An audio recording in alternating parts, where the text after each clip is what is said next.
दोस्तों नमस्कार, आपका स्वागत है। और आज के इस वीडियो में मैं आपको यूटेट 2 की जो परीक्षा हुई थी 24 तारीख को, उसका हिंदी का आंसर्स लेके आया हूँ। हिंदी जहाँ पे एज अ लैंग्वेज वन है, भाषा प्रथम के रूप में, तो यहाँ पे प्रश्न संख्या 31 से लेकर 60 तक के जो प्रश्न हैं उनके उत्तर मैं आपको बताऊंगा। तो आप हमारे साथ जुड़े रहें और वीडियो पूरी देखें। और आपके कितने प्रश्न सही हुए ये भी आप अंत में बताएं। किसी क्वेश्चन पे अगर डिस्प्यूट हो, आपको संदेह हो, तो आप ज़रूर कमेंट के माध्यम से हमें अवगत कराने की कृपा करें। तो आइए शुरू करते हैं। पहला यहाँ पे निर्देश दिया गया है प्रश्न संख्या 31 से 35 के लिए। यहाँ पे एक काव्यांश दिया हुआ था जो कि जयशंकर प्रसाद जी की जो कामायनी है उससे लिया गया है। कि बिखरी अलकें ज्यों तर्क जाल, वह विश्व मुकुट सा उज्ज्वलतम शशखंड सदृश था स्पष्ट भाल। दो पद्म पलाश चषक से दृग, देते अनुराग विराग ढाल। गुंजरित मधुप से मुकुल सदृश, वह आनंद जिसमें भरा गान। वक्षस्थल पर एकत्र धरे संस्कृति के सब विज्ञान ज्ञान। तो इसका प्रश्न संख्या 31 यहाँ पे दी गई है पहला।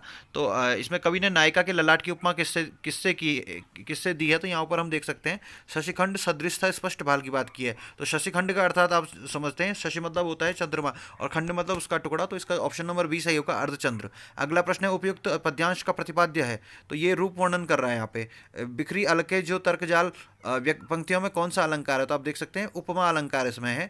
उपयुक्त पद्यांश में नायिका के किन किन अंगों का वर्णन है, तो इसमें ऑप्शन नंबर बी सही है, केस ललाट आंखें मुख और वक्षस्थल की यहाँ पे बात हुई है। मुकुल शब्द का अर्थ है खिलती हुई कली। निम्नलिखित में से कौन सा अधिगम की विशेषता नहीं है, तो भाषाई आदतों का निर्माण करना अधिगम की विशेषता नहीं है। अगला प्रश्न हमारे सामने प्रश्न संख्या 37, भाषा अर्जन के संबंध में कौन सा कथन अनुचित है, तो इसमें ऑप्शन नंबर बी, व्याकरण की पुस्तक पढ़े बिना भाषा अर्जन संभव नहीं है, ये ऑप्शन जो है यहाँ पे अनुचित है। अगला प्रश्न है हमारे सामने, भाषा शिक्षण का आदर्श वातावरण है, तो इसका ऑप्शन नंबर बी सही है, छात्रों को अभिव्यक्ति की पूर्ण स्वतंत्रता जो है वो भाषा शिक्षण का आदर्श वातावरण है। अगला प्रश्न है, वह 9 2 11 हो गया वाक्य में कौन सी शब्द शक्ति है, ऑप्शन नंबर सी उपादान लक्षणा सही जवाब है। यह देख गगन मुझमें लय है, यह देख पवन मुझमें लय है, मुझमें विलीन झंकार सकल, मुझमें लय है संसार सकल। इन पंक्तियों में कौन सा रस है, आप लोग जानते हैं पंक्तियां ली गई हैं रश्मि रथी से, जो कि रामधारी सिंह दिनकर जी का एक बहुत बड़ा काव्य है कर्ण के जीवन के ऊपर। तो इसका ऑप्शन नंबर डी सही है, शांत रस। अगला प्रश्न है 41वां, वह ऐसी बातें बनाता है मानो उसने कुछ भी न देखा हो, वाक्य में कौन सा काल है, तो इसमें ऑप्शन नंबर ए सामान्य भूतकाल सही जवाब है। प्रश्न संख्या 42 हम देख सकते हैं, परमेश्वर शब्द में कौन सी संधि है, तो इसका ऑप्शन नंबर ए सही है, क्योंकि परम धन ईश्वर और धन ई यहाँ पे हो रहा है, तो गुण संधि यहाँ पे होगी। और धन ई बना मिला करके ए बन रहा है। अगला यहाँ पे एक गद्यांश दिया गया है, 43 से 47 तक के प्रश्न हल करने के लिए सर्वाधिक उचित विकल्प वाले उत्तर का आपने चयन करना है। मैं एक बार गद्यांश आपके सामने जल्दी से सुना देता हूँ। मैं साहित्य को मनुष्य की दृष्टि से देखने का पक्षपाती हूँ, जो बागजाल मनुष्य को दुर्गति, हीनता और प्रमुखापेक्षिता से बचा न सके, जो उसकी आत्मा को तेजोदीप्त न बना सके, जो उसके हृदय को पर दुख कातर और संवेदनशील न बना सके, उसे साहित्य कहने में मुझे संकोच होता है। मैं अनुभव करता हूँ कि हम लोग एक कठिन समय के भीतर से गुजर रहे हैं।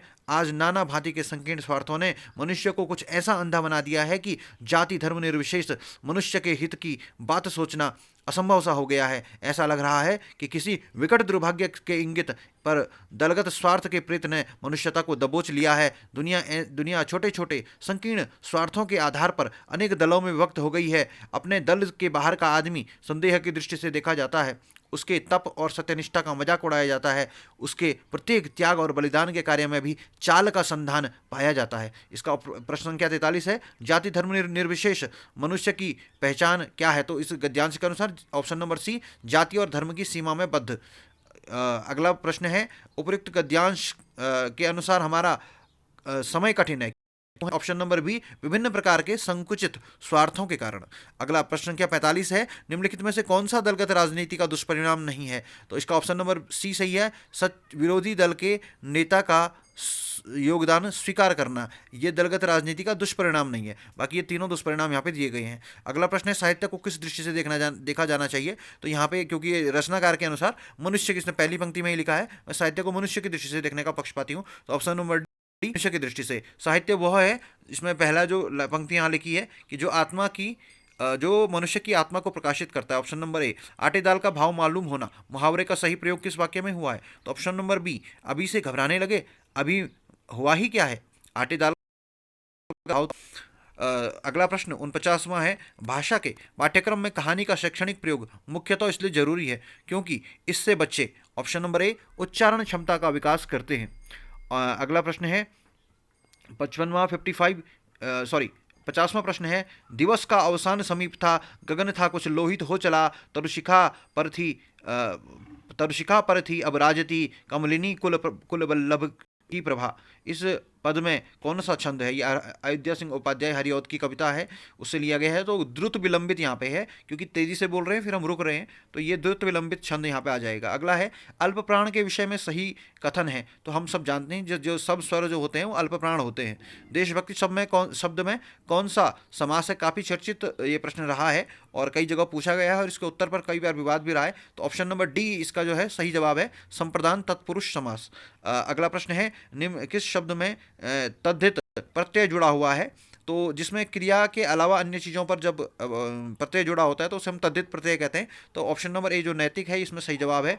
54वां प्रश्न है, भाषा के बारे में कौन सा कथन उचित नहीं है? तो ऑप्शन नंबर बी, भाषा आनुवंशिक वस्तु है, ये कथन उचित नहीं है। अगला प्रश्न है 55वां, व्याकरण क्या है? भाषा की संरचना का विश्लेषक शास्त्र। ये भाषा के सौंदर्य का पक्ष का विश्लेषण करने वाला शास्त्र, भाषा का विकास दिखलाने वाला शास्त्र। तो तीनों सही हैं, तो ऑप्शन नंबर डी उपयुक्त सभी यहाँ पे सही जवाब हो जाएगा। पश्चिमी हिंदी की बोली है, तो ये है बी बुंदेली। अर्थ के अनुसार वाक्य का भेद नहीं है, ऑप्शन नंबर ए सरल वाक्य। अगला प्रश्न है, कहत नटत रिझत खिजत मिलत भवन में अत हैं नैननु ही सब बात। यह पंक्ति किस कवि की है? तो ये बिहारी जी की पंक्ति है। संत काव्य में निर्गुण शब्द किस अर्थ में प्रयुक्त हुआ है? तो यहाँ पे जो निर्गुण शब्द है वो है गुणों से परे होना। और अगला है 60वां प्रश्न, अंतिम प्रश्न जो यहाँ पे है, निम्न में से कौन सी रचना रामधारी सिंह दिनकर जी की नहीं है? तो हम जानते हैं उर्वशी उन्हीं की है, कुरुक्षेत्र उन्हीं की है और रश्मि रथी भी उन्हीं की है। भारत भारती जो यहाँ पे है ये उनकी रचना नहीं है। तो ये 60 प्रश्न हमने यहाँ पे हल किए हैं। ये भाषा एक है यूटेट के पेपर 2 की। आगे हम अन्य टॉपिक भी लेकर के आएंगे। आपके कितने अंक आ रहे हैं आप कमेंट बॉक्स में बताएं। किसी प्रश्न में संदेह है तो ज़रूर आप अवगत कराने की कोशिश करें, ताकि हम अपनी वीडियोस में कमेंट को पिन करके उसको सही करने की कोशिश करेंगे। वैसे मुझे लगता है हमने काफ़ी रिसर्च के बाद ही ये आंसर्स आपके सामने लाए हैं, इसलिए इतना समय लगा है। तो आप लोग हमारे साथ बने रहें, चैनल को सब्सक्राइब जरूर करें और आगे भी हम वीडियोज़ लाते रहते हैं। तो अपना सहयोग और प्रेम लाइक के माध्यम से और कमेंट के माध्यम से हमें देते रहें। तो जल्द ही मिलते हैं एक नई वीडियो के साथ, तब तक के लिए नमस्कार।